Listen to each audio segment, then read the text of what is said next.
with summer in full swing, a lot of different fruit is available right now. Today we're making a classic Austrian dish called Marillenknödel, which translates to apricot dumpling. There are a few options for the dough. I'm opting for a potato dough because that's the easiest to make. We start with boiled potatoes. These are already cold. I boiled them yesterday. Freshly boiled is fine. Just let them cool down so you can handle them. Ideally, you use a very starchy potato like a russet, but any other type of potato works too. Potatoes are easier to peel when they're still warm, so don't let them cool off entirely before you peel them. These were leftover potatoes I had sitting around. They were already a little bit dehydrated, which actually is kind of good when you want to make a dough. With the potatoes peeled, next step is to press them through a potato ricer. Again, this is much easier when the potatoes are still a little warm because the starches in potatoes change when they cool off. You can always cut them in smaller pieces. That makes them easier to squeeze through. That done, add a pinch of salt, a whole egg. Depending on the amount of potatoes, you may have to add 2 eggs. And then start with 1 or 2 spoons of flour.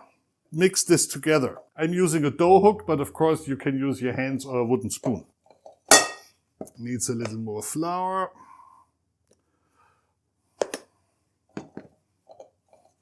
Eventually you always will end up using your hands because you need to feel the texture of the dough. You want to be able to form balls without them falling apart.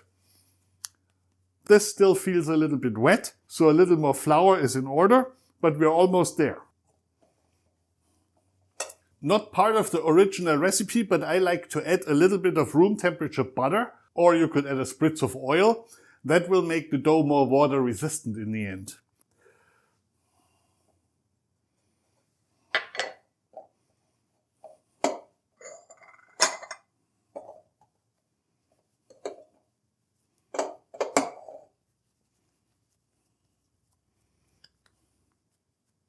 There, that's a good consistency. Let's say you want a consistency a little bit softer than Play-Doh.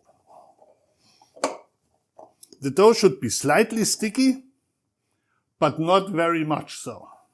To prepare the apricot, see that seam? You cut along that seam all around, and the apricot will simply fall in half. Take out the stone. And that's how you prep apricots for this recipe.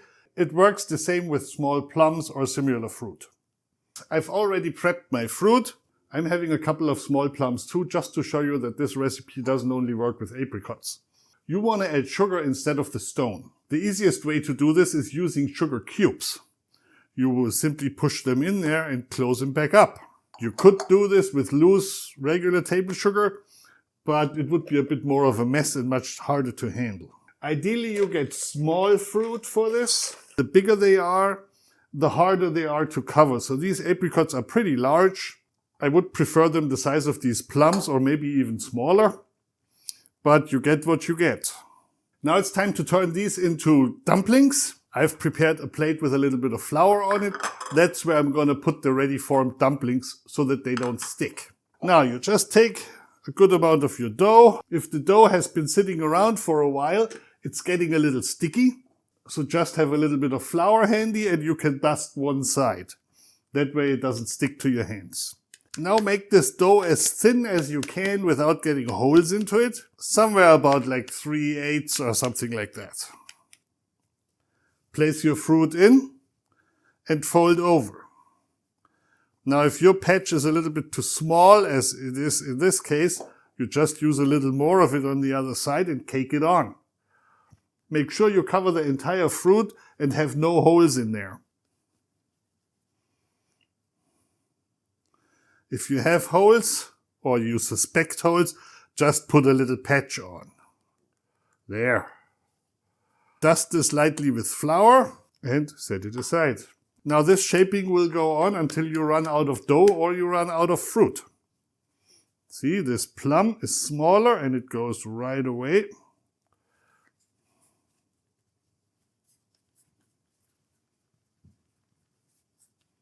And set it aside. Next one. While I'm finishing forming my dumplings, why don't you give this video a like and subscribe to my channel so you don't miss another episode? Once you got all your dumplings shaped, it's time to pop them into some lightly salted water, which I already prepared over there on the stove. I turned up the heat on my stove a little bit, because these dumplings will cool the water down. And you just lower them carefully into your water. Make sure you have enough water in your pot, or you have a large enough pot, so that these dumplings can float up. You want about at least ½ inch to 1 inch of water on top of them when you put them in. The dumplings will go to the bottom initially, and then after a few minutes they will start floating up. And once they do, keep simmering them for about 20 minutes. If your fruit wasn't fully ripe yet, maybe go 25 minutes, because you want that sugar on the inside to melt and the fruit to be gooey. If your dumplings don't swim up after a few minutes, make sure they don't stick to the bottom, because they tend to.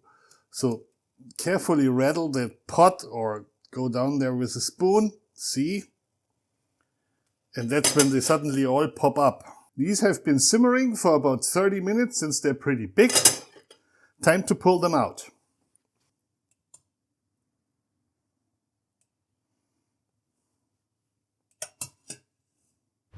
In the meantime, melt some butter and roast a few breadcrumbs in a pan. Do this slowly, they tend to burn quickly. Use a little bit of butter, put some breadcrumbs in, and then slowly roast them. So, go down. Break them open, pour over some of the melted butter,